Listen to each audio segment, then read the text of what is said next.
Hi guys! Ang oras yan na ay alas 7:20. Alas 7:20. So guys, ayan, yung gagawin ko ngayon ay maghuhugas ako ng plato. Mamaya maglilinis ako kasi ang dami kong laba. Ang dumi ng bahay namin. Ayan. Ayan yung madaming relief ng kasama ko. Bigas. Ito yung galing ko daw guys.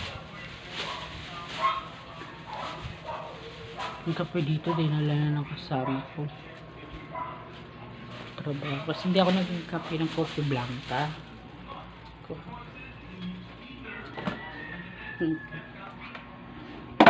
So ayan guys, yung hugasan ko napakadami. Alit lang yung lababo namin. So ayan.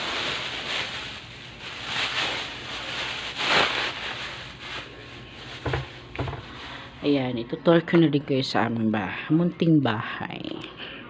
Apartment pala. Yung tinutur. Ayan siya, makalat. Kumaya, wala nang kalat yan. Madumi. Ayan. Ito yung ano ko dito.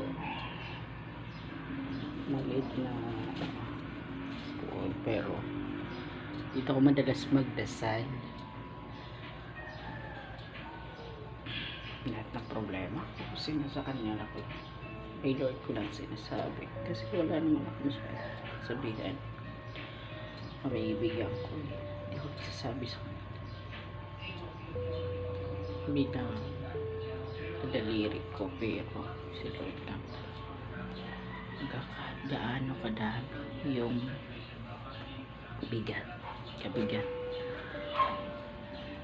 kabigat ng problema ko, financial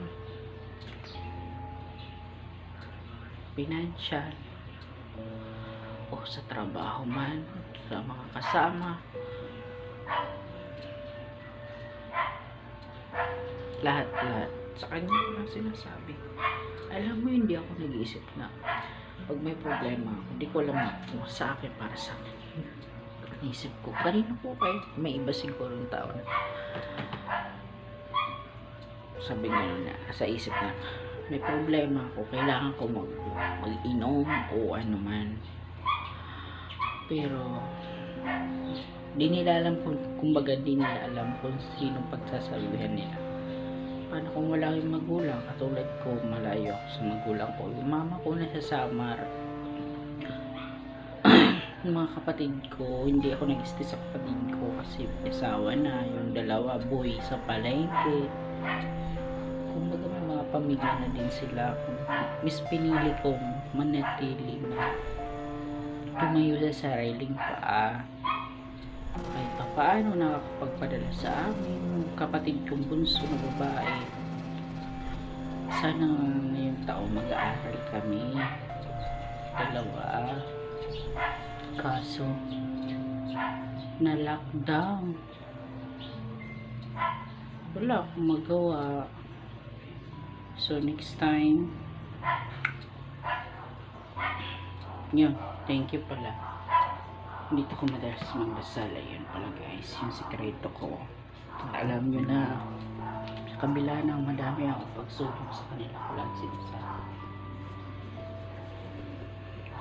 Saka tiwala lang tayo guys, kahit gaano kabigat. Hindi naman yung sa pagsubok guys, hindi naman yan ibibigay sa'yo ni Lord kung hindi mo kaya. Nasunod na nun, blessing.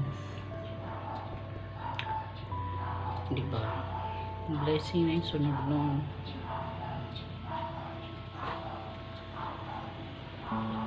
So guys, ito pa. Thank you Lord. Alam mo dati, nung hindi pa nagla-lockdown, madalas ako tuwing linggo. Sa kabila ng busy ako sa trabaho ko, kung ano man pinagagawa ko sa buhay ko, sisimba talaga ako. Hindi pwede na hindi ako magsimba, o kaya na late ako ng simba, pupunta pa rin ako sa simbahan para magmagaan lang yung ano ko, Yung magayon yung pakiramdam ko pagpasok ko sa trabaho ko. Kasi sobrang delikado yung trabaho namin. Scaffolding, alam mo yung layer. Yung mga bakal, di ba beke? Yung kuwat ng baka bibigat. Kaya ko yun. Kaya ko yun mga. So guys, ito. Tapos na tayo dito. Ayan yung siya. Ito yung siya. Tara. Charan. Ayan labahin ko. Ito yung binabad ko. Ayan. Wala kasi kang panggana dito. Kaya ganun lang. Ayan.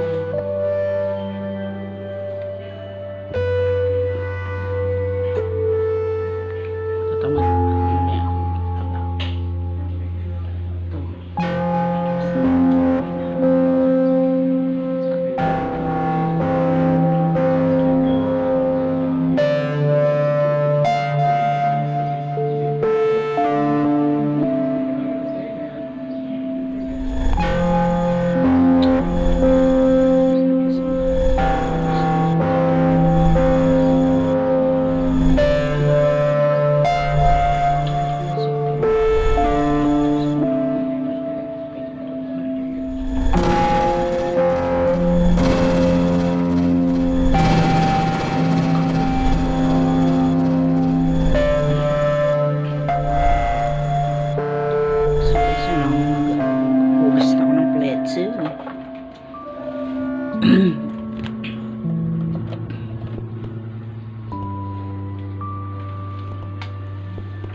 Hey guys, baka sabihin nyo na bakit ako nagbubad ako sa papakalaking anak ko. Papakita ng katawan nila ko. Kaya ako nagbubad kasi may kahit may electric pa na. Baga nakasanayan ko na lang din. Nakakaloka. Tingnan mo yung puti ng anak ko, diba? May bigin mo.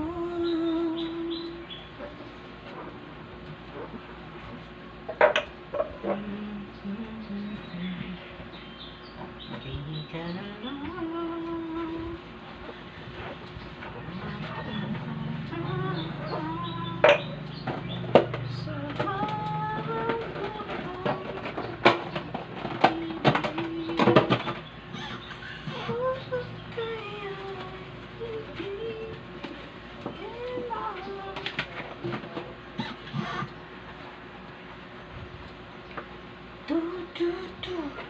Ta. Anak na ng tiyan ko. Tu. Ta. Tu. Sugasaya. Mga kawaray, damo na salamat otro palang pagkitahan ako mga video. Ayaw lang kamo pag sawa pag kinitaan ako ng video na waray kalatoy-latoy. Mga kawaray, share nyo po sa mga kaibigan nyo. Yan.